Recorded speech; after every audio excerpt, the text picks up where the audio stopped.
I like how Bowser has a garish neon sign on his castle indicating that it's his. I never really took note of that before.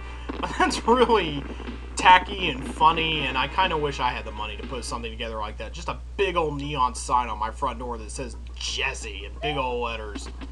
And this level is sort of maze-like. We start off with a pretty simple one, considering it's a yellow dot. The yellow dot levels around here are not too intimidating. For the most part, we want to take the low road. Let's kick through a few layers of this so that Chart and Chuck can come at us. Lure him to us. Ha ha ha, sucker. You've fallen into my trap. And I just got through saying that we want to take the low road, but just... Woo, excuse me, some kind of hiccup thing going on there. Not just yet. We will want to later on, but I guess for now we just want to go up and around. And hopefully find our way to some power-ups post-haste. So we're going to have several paths we can take. I really wish I had a feather here, but... let's see what's going on. We got a Mega Mole convention down there, and then what else is going on? Oh, hey, more of these guys. That's the thing if you're small. This level is really annoying because these guys take up a lot of space coming down a hallway, and they're just really annoying to deal with. Can we get a guy to... Can we... Oh, hey, there he is. I guess we can just ride over him. But yeah, all the good stuff is generally down on the low road. The easiest way out of the level anyway, which is what I mean by the good stuff, I suppose. But let's go ahead, and I'm going to do something different, for me at least. Let's go ahead and let's take this top path over the safety of the Mega Mole here. Hey, there we go. Looks like it paid off in spades. High road equals high lives. Alright. Not Miller High Lives, because beer, you. But this is about the point, I think, when we want to start calling it a low road segment. Ha! Trapped. If we had a feather, we could also probably trap some mushrooms in there with him, and then he would really be tripping. Let's go down. Yeah, this is about the part in the level where we want to go ahead and go down. Even though we're pretty much going to be held up by a Mega Mole going to the left, I think. Oh, no, they're just all going to walk into a pit. Maybe the one that was walking to the left hit the wall and walked right, and is now no longer inconveniencing me. What a nice guy. Oh, come on, Chart and Chucks. We need you out of the way. Yeah, why don't you just both get out of the way? That's great, too. This is going to be our exit out of here. That was not too bad a level. Took some different paths than I normally take, and there was a 3-up moon there, waiting for me in the offing. That was... I don't even think I knew about that 3-up moon. Even just staring at levels in Lunar Magic, looking at how awesomely they're put together, and thinking, man, these are genius. Speaking of genius, not me right here, right now. 1, 2, boom. I wonder how many lives I've gotten total from the bonus game. I guess I could count for when I do that 1-up video everyone's clamoring for, so why the hell not do that video? Because everybody asks for it, so might as well do it. It was fun to count last time, and Super Mario World is definitely a game where you can get some primo 1-uppage going on, so... Oh, yeah, I don't like this level. I don't like this level because it's long as shit, and they make you do it twice, because they're jerks. But maybe that's part of what the Valley of Bowser is all about. Mission statement-wise, Disco Shell, gone, hello. And you are a feather. I will be taking you now. There are actually 3 ways out of this level, because this is one of the levels you can take a Yoshi's wings on out of. Oh, hey, hello. You are not having a good day, Mario. Let's get up out of here before the cheese block interferes with our plans by dipping too low there. Boom! 3-point landing. Thank you. Aw, crap. I need to really be watching out for these swoopers on the ceiling. I am not being careful here. Okay, well, no, I should have got that first. Yeah, I should have got the midway point first and got big. Then I'd have a spare mushroom. Not that it really matters, because we're not coming up on any enemies in this next segment. There's a feather up here, though, isn't there? Yes, there is. I was like, have I already been to that level where there's a secret feather sitting around up here, or is that some other one? Nope, it's this one. Yep, there's your Yoshi's wings. If we had a Yoshi, we could totally skip this really boring and slow segment where we walk through really slowly as we attempt to not get crushed by the rising and falling cheese blocks. This is slow. This is Slow City. We basically are running from one segment to the other, trying not to get crushed somewhere in between. Oh, wow. Just about, I thought this was the one where I was going to have to run through and make a run up and do a sliding duck safe type of thing. But yeah, You can see why I hate this level now, because there are 2 exits here, as you saw by the gigantic red dot that looked like this level needs to be checked out by a doctor or something. I think I was supposed to go down. Yeah, I was supposed to go down from up there.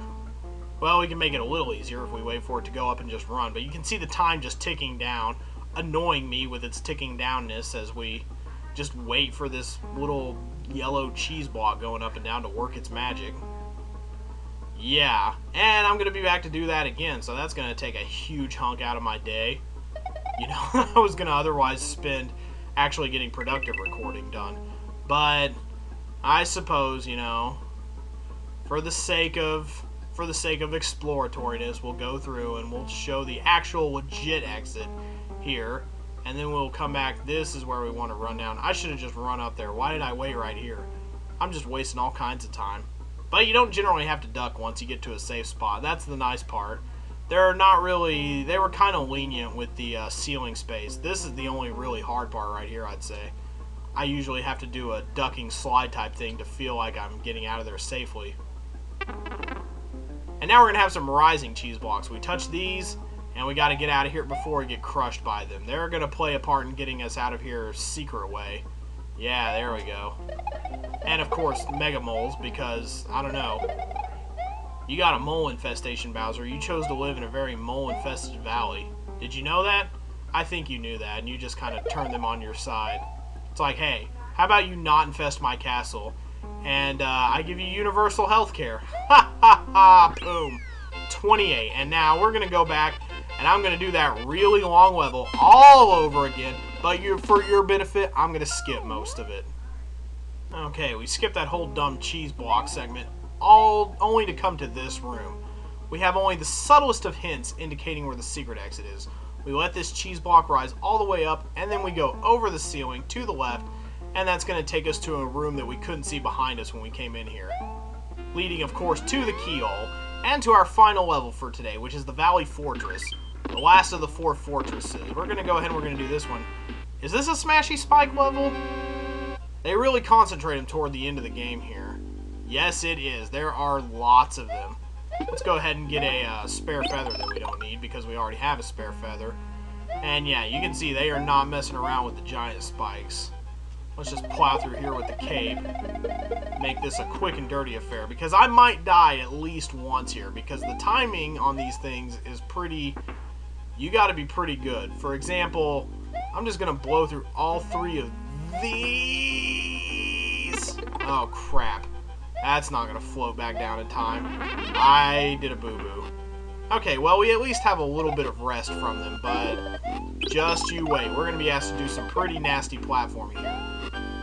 Fortunately, because of all the nasty platforming, this is a really short level, so boom.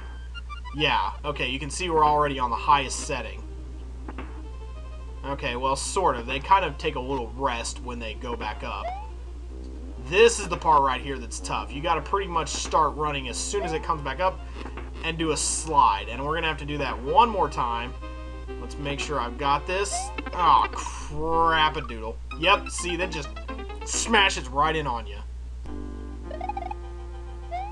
This is what I meant to do the first time, jumping along them like that. And now we're back to this middle segment again. Fortunately, they do give you abundant items around here. Not that it does much good if you actually get hit by the spikes, because you basically, you get hit, the item drops, and then you lose it, because you die again instantly. So, let's give this part another whack, shall we? Okay. Good. Oh, good lord. Okay.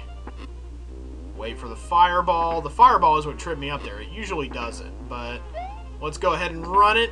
And this guy, we just have to jump over while it's down, which is a brief window, but doable. So, here we are, our last Resar fight. Save your tears and your applause for the end, please. I know, it's been quite a ride here with Resar. There we go. Finished with Resar forever. We had to fight him 4 times, and there was no variation any time that we fought him. What a wonderful boss, I agree. But that's it for us today, actually. We're going to go ahead and stop short here, having just done 3 levels. The Valley Fortress, when you beat it, that gets you into the back door of Bowser's Castle. If you go in through the front door, there's a gauntlet of rooms that you have to go through. You have to choose 2 of the 8 doors that you're given there.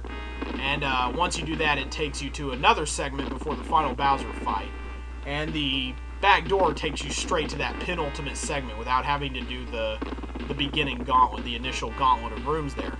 But we're going to go ahead, we're going to stop here, and next time we will tackle this little grid of levels just due south of Bowser's Castle. And then we're not necessarily going to go on to Bowser's Castle from there.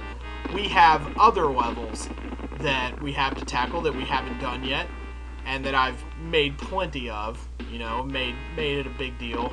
And we'll do those, and then we will finish the game proper. We will return to the Valley of Bowser after doing those, and then we will finish the game. We're not far from the end, but we still got a few days to go. So I'll see you guys next time.